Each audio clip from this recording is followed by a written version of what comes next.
Сайн байцгаана уу? Сонсож байгаа өдрийн мэндийг хүргэе. Манаас уг нь Монголд олсон бодит гэмт хэрэгүүдийг сэрэмжлүүлэг болгох үүднээс хүргэдэг бөгөөд нэрсүүдийг нууцлан түгээмэл нэрсээр орлуулан хүргэж байгаа илээ. Гэхдээ зөвхөн өнөөдрийн хэрэг дээр гэрч болон шүүгдэгчийн нэрийг дуртахгүйгээр болсон газрын нэрийг тэр чигээр нь хүргэхээр бэлдсэн байна. Яагаад гэхээр энэхүү хэрэг нь олон нийтийн телевиз болон мэдээллийн сайтуудаар цацагдчихсан мэдээлэл байгаа юм.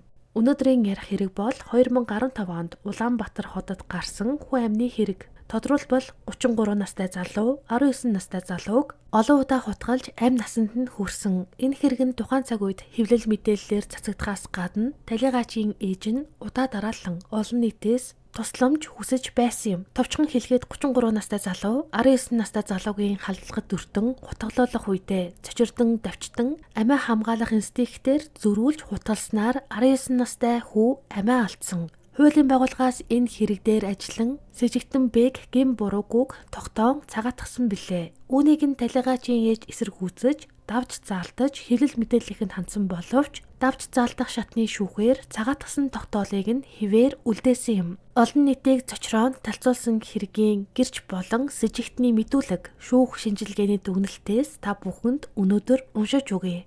Дор бүрнээ өөрсдийнхөө дүгнэлтийг хийгээд явна байх гэж бодож байна. Сэжигтэн Бэн хэрэг гарах үед 33 настай байсан бөгөөд эхнэр 2 хүүхдийн хамт Улаанбаатар хотод амьдардаг байсан байна. Мөн нэг хувийн компани захирал ажилтай байжээ. Эхлээд бүгдээрээ энэхүү хэргийг ойлгохын тулд сэжигтний мэдүүлгийг сонсоод үнэхээр үнэн ярьж байна уу гэдгийг нь орж гарсан газруудынх нь камерын бичлэг болон гэрчүүдийн мэдүүлгээс мэдэж авцгаая. Сэжигтэн Бэ мэдүүлэхдээ 2015 оны 11-р сарын 28-ны өдөр их нэлхс дээр хүүгээ үзүүлээд улууж авах гэж дэлгүүр орсон. Энэ үед нэг залуу зогсож байгаад ах утас авах уу гэж надаас асуусан. Тэгээд би тэр залуутай уулзаад Ламбарданд байгаа утас чөлөөлөхөөр болж банк орж өөрийн данснаас 2,100,000 төгрөгийг аваад Ламбард руу явъя гэхэд бичиг баримт байхгүй байна гэд бичил болон хойд талын гэр хорооллоор өчнөн удаа бүрэнхий болтол явсан. Тэгээд сүүлд бичил хорооллын 19-р байрны зүүн талын гаражнуудын завсар орж зогсоод манай дүү миний бичиг баримтыг аваад гараад ирнэгээд хүлээгээд машиндаа сууж байхад араас нөгөө залуу хит хитэн удаа цохиод авсан.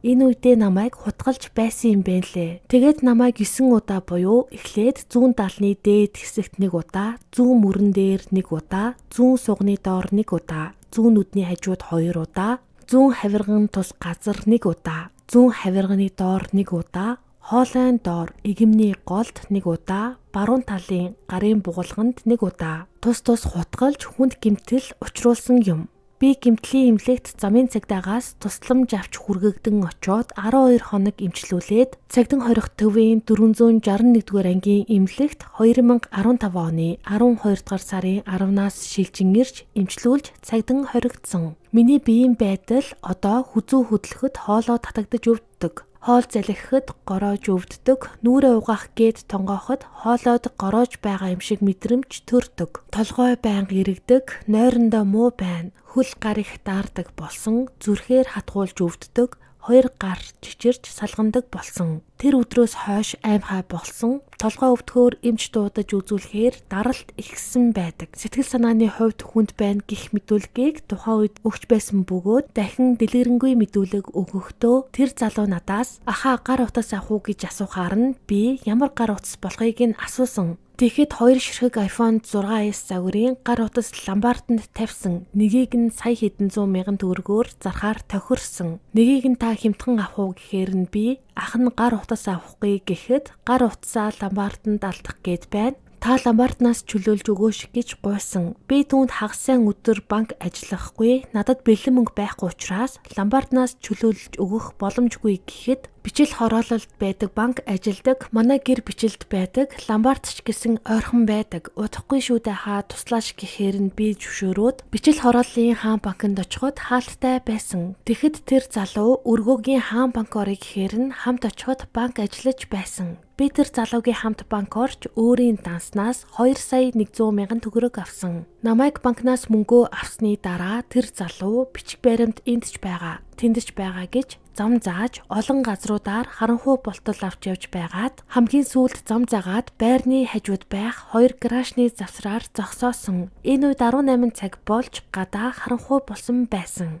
Яг энэ үед би халдлагад өртсөн. Би тухайн үед Прус 11 загварын машинтай явж байсан. Намайг тэр залуу 21-ээс 22 см-ийн урттай хутгаар нийт 9 удаа хутгалсан. Одоо тэнгэрд муухарахаар миний зүүн дал өвддөг, нүдэнд хутгалсан. Энэ нь миний дээд доод зовхийг сэтэлж, дээд талын зових салмарсан байдалтай болсон. Хоолойд хутгалагдсанаас болоод хүзүүний 2 булчин махны талыг нь таслаад миний хоолой доогуура нарийсаад дээшээ бүдүүн болсон. Мөн миний суганд хутгалсан. Энэ нь их зүрхтэй ойрхон уушиг руу орж гэлтэн хальсыг цоолсон байсан. Хавирган тус газар 1, хавирганы доор 1, баруун бугуулгад нийтдээ 9 удаа хутгалсан. Би эрүүл мэндэд маш их санаа зовж байна. 18 цагт гадаа харанхуй болсон байхад тэр залуу олон юм ярьж байгаад нэг давхрын гэрэлтэй цонх руу заагаад тэр цонхоор би ордог байсан. Тэр ахаа хардаа гэхээр нь жолооны хүрд дээгүүрээ хартал миний араас хутгалж ишилсэн. Ингэхдээ эхлээд даланд дараа нь мөрөнд хутгалсан. Би хүү юу болж байна гэд ухас хийгээд зүхтах гэсэн боловч суудлын бүстэй байсан. Миний зүүн талаас хүчтэй татаж байгаад миний зүүн суганд хутгалсан. Би амжиж суудлын бүсээ тайлсан. Намайг хойшоо маш хүчтэй татаж байсан учраас татагдаад машины урд 2 суудлын завсраар эргэж харсан. Энэ үед миний нүдэнд 1 удаа, шанаанд 1 удаа хутгалсан. Надад зүхтах боломж байгаагүй. Би хойшоо татагдаад ороход инерцээрээ тэр залуу доор би дээр нь гарсан байдалтай арын суудал дээр дарж авсан. Нөгөө залуу маш хүчтэй хөл гараараа өшөглөж довтолж байсан. Би түүний дээрээс дараад 2 гарыг нь хамаад барьсан. Би нүдрүүгээ хутгалуулахдаа өөрийгөө сохорсон гэж ойлгосон. Би тэр үед 2-оос 3 удаа нүдээ илэхэд надад маш их цус мэдрэгдэж байсан. Ингэж илэхдээ би баруун талын нүдэндээ цус оруулсан байх. Энэ үеэс эхлээд би юу ч харахгүй болсон. Би нөгөө залуугийн гарыг барих байдлаар өөрийгөө хамгаалж байсан.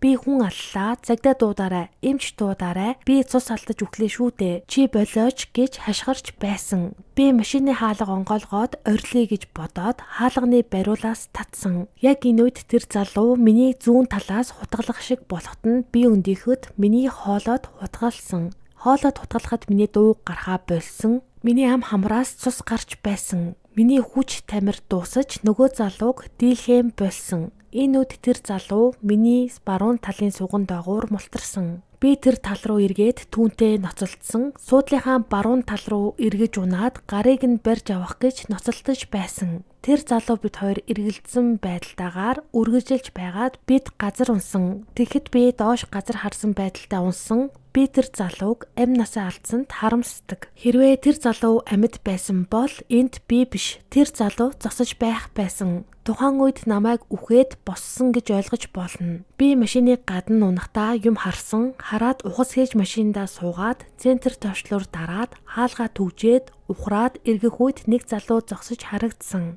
Би эргээд дэлгүүрийн тэнд нэг залуутай тааралдаад машины цонхоо онгоолгоод тусламж гуйхад тэр хүн намайг хараад шууд зүхтсэн. Би надад хүн туслахгүй юм байна гэж бодоод машинаа бариад цааш явсан. Миний толгой эргээд зүрх бацлаад доош халуун оргиж байсан. Би тэр үед машин мөргөөд зогсдог юм билүү гэж бодож өөрийн үхэлтэд эвлэрсэн байсан. Надад хинч туслахгүй юм байна. Би ингээд үхэж байна гэж бодсон. Тэгээд явж байтал өргөөгийн тэнд гар утсаа хажуу талын суудал дээр байхыг хараад ах руугаа залгаж хэлсэн. Тэгтэл цагдаа харагдсан. Би цагдаа дээр очиж тусламж гуйхад цагдаа намайг эмнэлэгт хүргэж өгсөн. Би эмнэлгийн буянтай эмч нарын ачаар өнөөдөр амьд зогсож байна. Эмнэлэгт байхад маш хүнд байсан. Би ярьж толгоогоо хөдөлгөж чадахгүй байсан. Би энэ байдлаа миний хоолойны булчин мах тасарсантай холбоотой гэж ойлгосон. Би өөрийн хоолой доошоо нарийсан, дээшээ бүдүүсэн мах тасарсан байдлыг сайхан мэдсэн. Би тухайн үед толгоогоо хүнээр өргүүлж, сүүлдээ хорих 461-р ангид хоригдож байхдаа үснээсээ татаж толгоогоо өргөдөг байсан. Би энэ хэрэг гарснаас 9 хоногийн дараа мэдүүлэг өгсөн. Тэр залууг нас барсныг мэдүүлэг өгөхийн өмнөх өдөр ихчээсээ сонссон. Би энэ талаар сонсоод итгээгүй. Дараагийн өдөр нь цагдаагаас энэ талаар сонсоод маш их харамссан.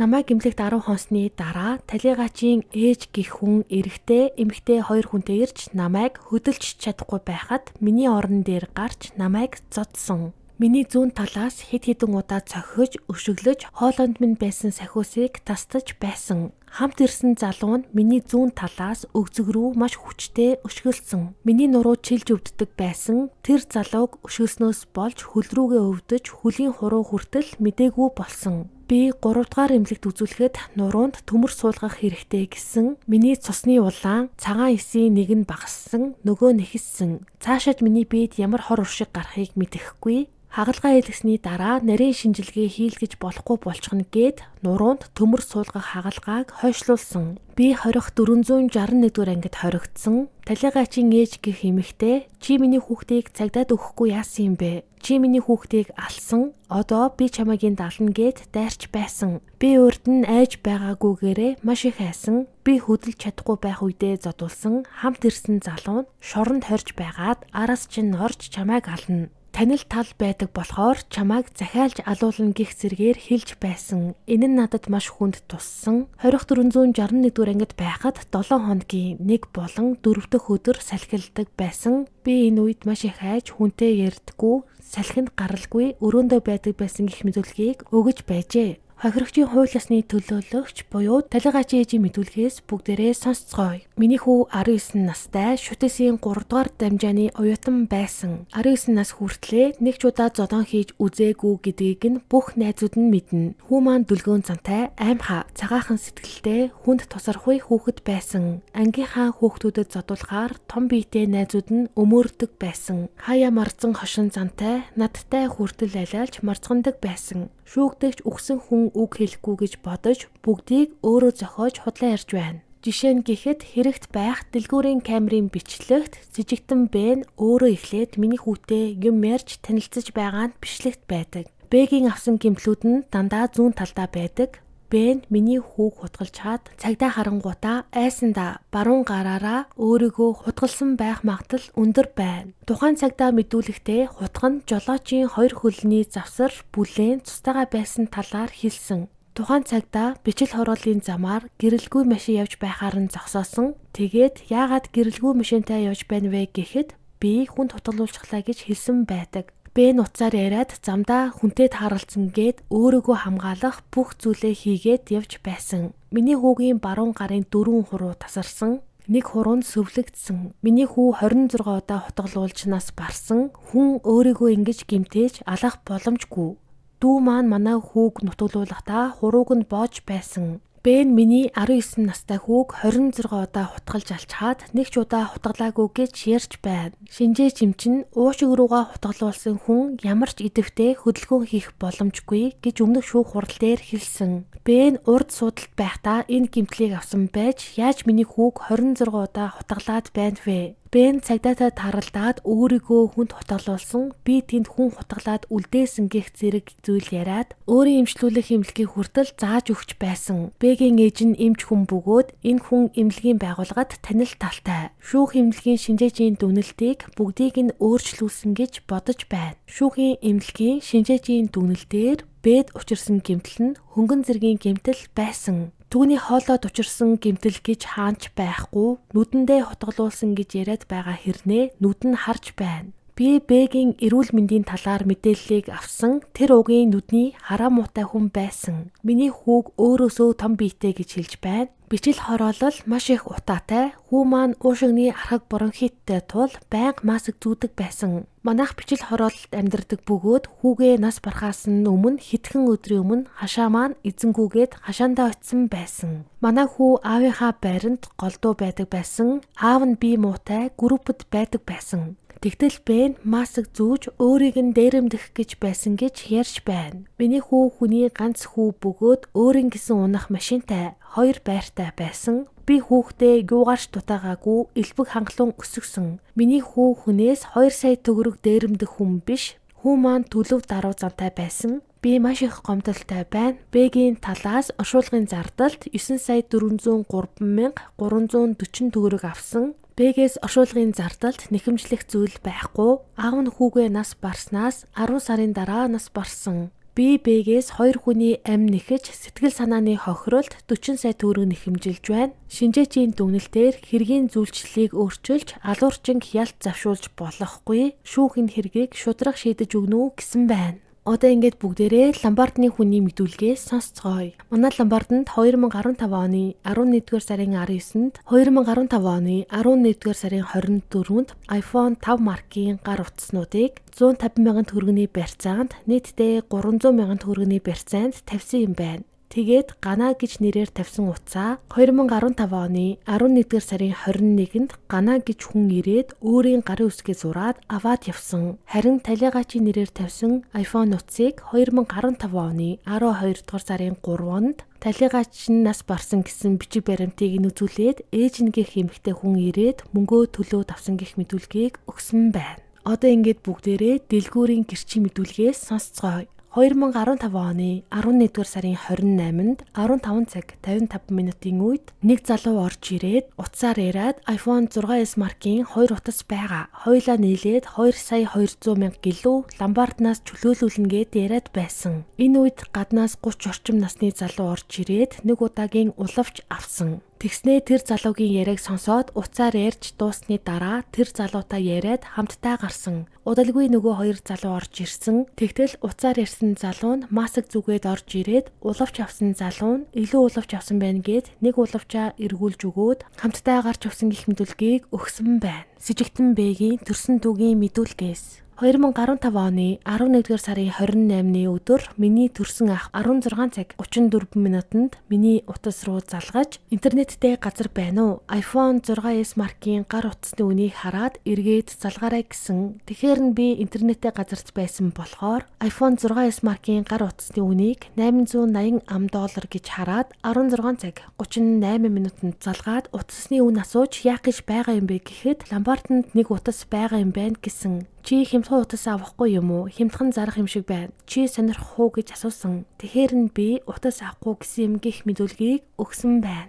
Одоо ингээд бүгдээрээ замын цайдагийн мэдүүлгээс сонсцгоё. 2015 оны 11-р сарын 28-ны өдөр би ажилтай байсан бөгөөд Өргөө кинотеатрын зүүн талын урсгалаас хорооллын эцэс рүү явах эргэлтэнд Toyota Prius 11 маркийн машины жолоочийн гар нь цус болчихсон. Мөн өмсөж явсан хувцас нь хүртэл цус болсон байсан тул уг жолоочийг шууд цааш нь жолоочийн эсрэг талын урд суудлал руу шилжүүлэн суулгаж машиныг нь бариад шууд гэмтлийн эмнэлэгт ирсэн. Тэгээд гэмтлийн эмнэлгийн цагдаад хэлж уг хүнийг эмчнэрт хүлээлгэн өгсөн. Тухайн жолоочийн хувцас нь цус болчихсон. 28 дахь сургуулийн тэндээс ирлээ гэж хэлсэн бөгөөд би юу болвоо? Яагаад цус болсон юм бэ гэж асуухад хүнд холигдуулчихлаа. Алуулах гэж байна штэ. Би нөгөө хүнээ хутгалжглаа гэж хэлэхээр нь нөгөө хүн чинь тэгээд зүгээр үү хаанд байгаа юм бэ гэхэд тэр хүний амин бус газар нь хутгалсан тул гайгүй байхаа. 28 дахь сургуулийн хойд талын гаражны дунд байгаа гэж хэлэхээр нь би 102-т болон 103-т дуудлага өгсөн гэх мэдүүлгийг өгсөн бөгөөд тухайн цагдаа дахин мэдүүлэг өгөхдөө тэр Prius 11 маркийн машин өргөөгийн зүүн талын уулзар дээр хойноосоо зүүн гар тийшээгээ эргэж орж ирсэн машин гэрлээ асаагаагүй байсан. Тэгээд би дохих гэтэл жолооч нь цонхон онгорхой цагдаа намайг авраарай гэж хэлсэн. Тэгээд намайг нэгдүгээр эмнэлэг рүү яаралтай хүргэж өгөөч гэсэн. Тэгээд би яасан юм бэ гэхэд намайг хүн хутгалжглаа гэсэн. Би цааш нь шилжүү суулгаад яасан бэ гэхэд Бичлийн 28 дугаар сургуулийн хойд талын гаражнуудын хажууд намайг хутгалсан хүн байгаа. Та тэр лүү цагдаа яаралтай явуулаарай гэж хэлээд тэгээд би нэгдүгээр эмнэлэг рүү зам бөглөөтэй учраас хорооллын хүнсний захаар урагш эргээд шууд гэмтлийн эмнэлэг рүү явсан. Тэр жолооч би гэмтлийн эмнэлэг очиж чадахгүй юм шиг байна. Намайг хутгалсан хүн бид хоёр 16-аас 17 цагийн хооронд өргөөгийн хаан банкнаас 2 сая төгрөгийг авсан. Намайг хутгалсан тэр залуу цэнхэр өнгийн масктай байсан шүү. Нэг Facebook хаягтай шүү гэж байсан. Тэр жолооч залуу хөдөлж чадахгүй. Хүзүүнээс нь цус гараад хойшоогоо налаад хэвтсэн. Би гэмтлийн эмнэлэг орж чадах болов миний бие халуун оргиод байна. Маш хүнд байна гэж байсан. Тэгэд тэр залуу гэмтлийн эмнэлгийн гадаа очтол ухаан алдаад ухаангүй болсон. Би гэмтлийн эмнэлэг рүү орж эмч дуудсан. Эмчнэр нэсэлк авч ирээд аваад орсон. Би тэр залуугаас хутгалсан хүнээ яасан бэ гэж асуухад над руу тэр залуу улаан галзуу дайрч намайг хутгалсан. Би ноцолдож байгаад арай хийж хутгыг нь булааж аваад амин бус газар нь хутгалсан. Та тэр хүн лүү яаралтай цагдаа явуулаарай гэсэн.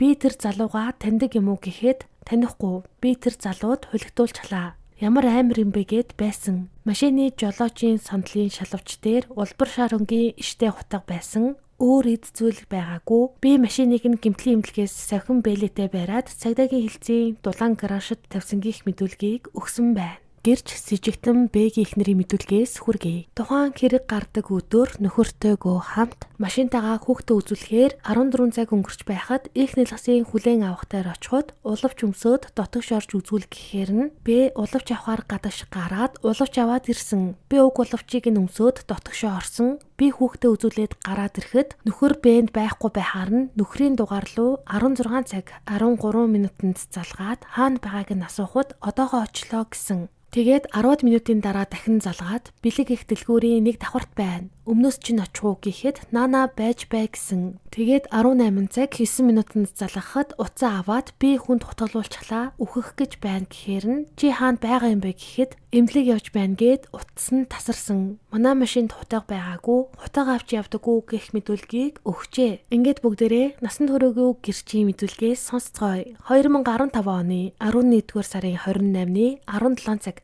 30 минутанд манай дүү марлаа над руу залгаад намайг ирж аваарай гэсэн тул би дүүгээ авахаар 18 цагийн үед гэрээсээ гарч 19-р байрны хойд талын автомашиныг гараж дундуур гарч 28 дугаар сургууль руу алхаж очиод дүүгээ аваад буцаж явж байхад 19-р байрны арын гаражны хажууд үл таних хэрэгтэй газарт хөдөлгөөнгүй хэвтэж байхаар нь марлаа болон тэлмэнг хол байлгаж байгаад би өөрөө ортож харахад тэр хүн хөдөлгөөнгүй амьсгалахгүй гарын цус болсон биеийн зүүн талын хэсгээр цус болсон байхаар нь би өөрийнхөө дугаараас 103 руу залгаж дуудлага өгсөн. Тэлмэн бит хоёрыг 28 дугаар сургууль руу явах үед тухайн хүн байгаагүй. Мөн ямар нэгэн хүн болон тээврийн хэрэгсэл байгаагүй. Харин буцаж гэртээ харахаар явж байх үед тэр хүн газарт хэвтэж байсан. Хажууд нь ямар нэгэн хүн болон тээврийн хэрэгсэл байгаагүй гэх мэдүүлгийг өгсөн байна. Тухайн хэрэг болдог өдөр талигаач нь найз руугаа уцаар залгасан бөгөөд одоо найзынх нь мэдүүлгээс сонсцгоё.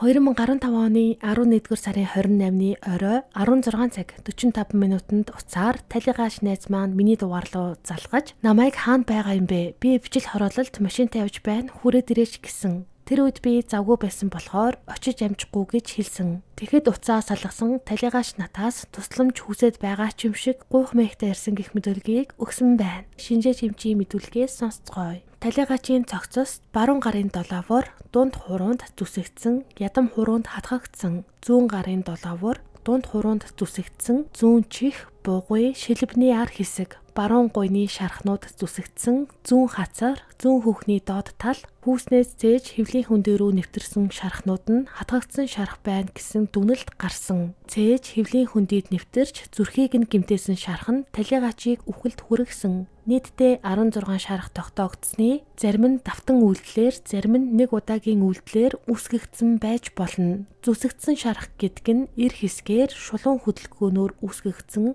өнгөц шарх. Хатгагдсан шарх гэдэг нь үзүүр хэсгээрээ үүсгэгдсэн, хатгагдаж зүсэгдсэн гэдэг нь хатгаад буцаж хутгаад татхад эр хэсгээрээ нэмэлт зүсэлт хийгдсэнийг хэлдэг. Энэ гэмтэл нь хэвлийн хэсгээсээ доороосоо дээш чиглэлтэй яваад зүрхэнд хүрсэн. Гэмтлийн үед зүрхний аль хэсэгт хүрснээсээ хамаарат тухайн этгээдийн хөдөлгөөн хийх боломж өөр байдаг. Зүрхний баруун тосгуур хавцаа хатгагдвал шууд газар дээрээ нас бардаг. Бусад хэсэгт хатгагдвал тодорхой хэмжээнд үйлдэл хийх боломжтой. Гэхдээ энэ нь 4-5 минутын үйлдэл хийх боломжтой гэсэн байна. Шархнууд нь зүсэгдсэн, хатгагдсан, ницарсан гих зэрэг олон янз бөгөөд эртээ зүйлээр үүссэн тул зах хэрмэг тэгш гэж нэрлэдэг. Талигаачийн биед учирсан олон гэмтэл ноцолдох, эсвэл зориудаар үүсгэгдэх аль ч байдлаар үүсэж болно. Энэ гэмтлийг зориудаар үүсгэсэн үү, ноцодлох явцдаа үүсгэсэн үү гэдгийг хэлэх боломжгүй гэж шинжээ чимч хэлжээ. Одоо харин бүгдээрээ шинжээ чимчийн Бэгийн биед хийсэн дүгнэлтээс сонсцгоё. Бэгийн биед гэмтлийн хүнд зэрэг тогтоогдсон цээжний хүндийд нэвтэрснээс бусад шарах нь гэмтлийн хөнгөн зэрэгт хамаарна. Цээжний хүндийд нэвтэрсэн шарахтай хүн машинаа барьж гар утсаар ярьж цагдаатай таарч болсон асуудлыг хэлэх боломжтой. Өөрөөр хэлбэл энэ гэмтэл тухайн хүнийг шууд ухаан алдуулаагүй. Цээжний хүндийд 600 мл орчим хий хурсан нь аажим хамсгалын хөдөлгөөнөөр буюу амьсгал авахд цээжний хүндийд хатгагдсан шарахаар амьсгалын хөндийгөөр гаднаас агаар сорж аваад буцаж гаргаж чадахгүй байгаа учраас цээжний хөндийд хий хурсан. Энэ хий 600 мл болох хүртэл тодорхой хугацаанд үйл хөдлөл хийх боломжтой гэв. Бид хавтас тэргийн материаллаар бүрэлдэхүүнтэй шинжээчийн дүгнэлтийг гаргасан Б-гийн үзээгүй хэрэг давагдсан зурган дээрээс харахад Б-гийн хоолой хэсэгт боолт хийсэн байна. Энэ гэмтлийг Б-гийн биед анх үзлэг хийсэн шинжээч нар орхитуулсан байж магадгүй. Зургаас харахад игэмний хэсэгт шарахтай мэт харагдаж байна. Бид Б-гийн биед учирсан гэмтлийн цээжний хүндий рүү нэвтэрсэн бусад гэмтлүүдийг хөнгөн зэрэгт хамаарна гэж үзэж байна. Амьд хүнд үүссэн гэмтлийг анхны тусламж үзүүлсэн эмчин хэмжээг бичээгүй бол дахин боолтыг нь тайлж шалгах боломжгүй. Уушгинд шарах үүссэн үед амьсгалын болон хоол боловсруулах замаар цус гарч болно. Б-гийн игэмний орчимд хатгагдсан байна. Энэ шархан цаашаа аль чиглэлд явсныг мэдэхгүй. Тухайн шарханд оёдол тавьсан байна гэх мэдүүлгийг өгсөн байна. Шүүх сэтгэл зүйн судлалын Б хийсэн шинжээчийн дүгнэлтээс та бүхэнд хүргэе. Хэрэг гарсны дараа Б-д 2 удаа шүүх сэтгэл зүйн судлалын шинжилгээ хийгджээ. Эдгээр дүгнэлтүүд нь түүнийг хэрэг үйлдэх үедээ ямар сэтгэл санааны байдалд байсан, үйлдэлээ ухамсарлаж хянах чадвартай байсан эсхийг тодорхойлох зорилготой байсан юм. Эхний дүгнэлтэнд Б-нд хэрэг үйлдэх үедээ сэтгцийн хувьд үйлдэлээ бүрэн хянах чадвартай байсан гэсэн анхны дүгнэлт гарсан ч дараа нь энэ дүгнэлт үндэслэлгүй гэж үзсэн байна. Нэмэлт дүгнэлтээр тэр сэтгэл санаа нь хүчтэй цочрон давчидсан. Өөрөөр хэлбэл гинтийн айдас, чочрлын улмаас ухамсарт ухаан богино хугацаанд балардаж өөрийн үйлдэлээ бүрэн хянах боломжгүй байжээ гэж дүгнсэн байна. Хоёр дахь дүгнэлтэнд Б-н сэтгцийн хувьд эрүүгийн хариуцлага хүлээх чадвартай, өөрөөр хэлбэл эрүүл хүн байсан гэж тодорхойлсон. Гэхдээ тэр хэрэг үйлдэх үедээ эмгэгт сэтгэл чочирдолд орсон маш хүчтэй айдас, түгшүүр, уур хилэн, хорсол зэрэг сэтгэлийн хөдлөлт автсан байсныг онцолжээ.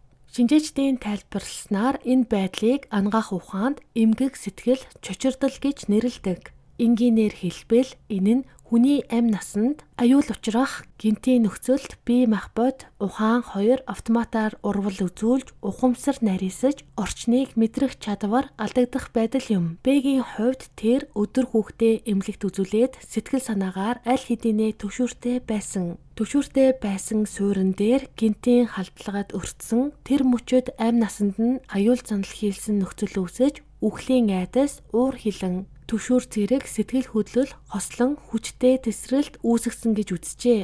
Ерөнхийдөө бол шүүхийн шинжээчид хэлэхдээ Б-нд галзуурсан биш, санаатай хүн алаагүй. Харин тэр үхлийн айдас сэтгэл чочрлын нөлөөнд орж өөрийгөө хамгаалах сэтгцийн байдалд орон тухайн хүний амь насанд хүрсэн гэж үзсэн байна. Ер нь бол энийг аргагүй хамгаалалт гэж үзэж байгаа юм байна. Шүүгдэгчийн мэдүүлгийг үнэн үү зөв үү гэдгийг ерөнхийдөө бол орж гарсан бүх газрынх нь хяналтын камертай тулгаж үзсэн байгаа. Эмээ сангийн камерт үзлэг хийхэд талигаач нь ганцаараа сарвчтай хар малгай, юутантэй цамцны малгай давхарлаж өмссөн хар өмдтэй хар алаг пүүз өмссөн байдалтай нэг ширхэг өнгийн амны маск аваад баруун гарын бэлигээ тайлаад авсан маска зүүж байгаад толинд хараад бэлийн мөнгөний хариултаа аваад ганцаараа гарч байгаа бичлэг эмээ сангийн камерт үлдсэн байна. Мөн ихнэлгсийн үүдний мухлагт талигаач болон сэжигтэн нар анх уулзсан бичлэг, халуун усны газарт талигаач нь 2 удаа ороод гарсан бичлэг, эмээ сангаас талигаач нь амны хаалтаа авсан бичлэгүүдийг авсан байна. Мөн хүнсний дэлгүүрийн камерын бичлэгт хийсэн үзлэг тэмдэглэлд 2015 оны 11-р сарын 28-ны өдөр 15 цаг 57 минут 22 секундэд чихтэй малгай өмссөн хар өмдтэй шижигтэн Б-н орж ирээд лангуун дээр цэнхэр өнгийн улавч худалдан аваад уцаар яриад талигаач руу хараад зогсоод уцаа баруун талын халаасандаа хийгээд улавчаа янзлаад зогсож байгаа бичлэг байсан байна. Талигаач нь 15 цаг 58 минут 37 секундэд утсаар ярьж дуусаад халааснасаа мөнгө гаргаж ирээд худалдагчид өгсөн. С жигтэн Б нь худалдан авсан уулавчнаасаа нэгийг буцааж худалдагчид өгөөд талигаач гараараа хаалга руу загаад хамтдаа 15 цаг 58 минут 57 секундэд гарч яваа бичлэгийг эд мөрийн баримтаар авсан байна. Мөн Хаан банкны баруун хүрээ салбарын камерын бичлэгт хийсэн тэмдэглэлд с жигтэн Б нь тухайн өдрийн 16 цаг 37 минут 52 секундэд банкны тээлрээс мөнгө авч байгаа талигаач нь маска зүүсэн байдалтай сандал дээр сууж байгаад араас нь хамтдаа банкнаас 16 цаг 38 минут 31 секундэд гарч байгаа бичлэг хадгалагдаж үлдсэн байна. Мөн халуун усны газрын камерын бичлэгт дүрсэн үлдсэн бөгөөд тухайн бичлэгт талигаач нь ганцаараа сарвчтай хар малгай, юудэнтэй цамцны малгай давхарлаж өмссөн хар өмдтэй хар алаг бүүз өмссөн байдалтай хаалга руугаа очингууд оролгүй буцаад явж байгаа бичлэг байв. Маска зүүсэн байдалтай үүдний үйлчлэгч эмэгтэйгээс юм асуугаад явсан бичлэг талигаач нь камерын цагаар 2015 оны 11-р сарын 28-ны өдрийн 17 цаг 19 минут 55 секундэд талигаач гарч яваа бичлэг байсан байна. Эд зүйл хураан авсан тэмдэглэлд Б-ийн биед байсан эд зүйл болох 210 ширхэг 10,000 төгрөгийн мөнгөн дэвсгэрт хураан авсан тэмдэглэл үлдсэн байна. Шүүх бүх баримтыг нэгтгээд дараах дүгнэлтэнд хүрсэн байна.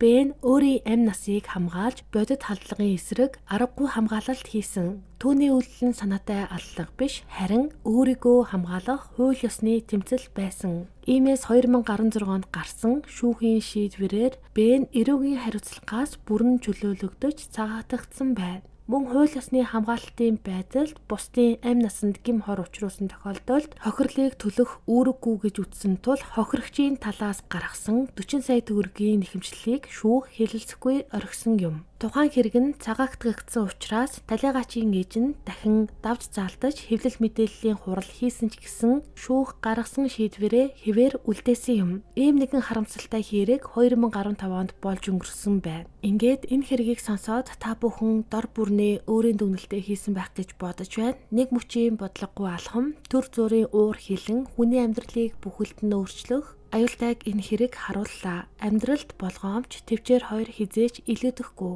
Ингээд энэ хүрээд энэ дугаар маань дуусаж байна. Та санал бодлоо коммент хэсэгт зөв боловсон илэрхийлээрэй гэж хүсэж байна. Тэгээд манай дараагийн дугаарыг сонсох хүсэх юм бол та суугаа дагаарай. Манай суугийг ихэвчлэн сонсдог хүмүүс маань суугаа дагаагүй байдгийн юм байлээ. Та бүхний надад оруулах хамгийн том хувь нэмэр гэх юм бол видеонд бичлэгтээ лайк дарахаас гадна суугаа дагах байгаа шүү. Тийм болохоор та бүхэн суугаа дагаад хажууд нь байх хонхыг идэвхжүүлээрэй. Дараагийн дугаараар уулзалтлаа. Түр баяртай баярлаа.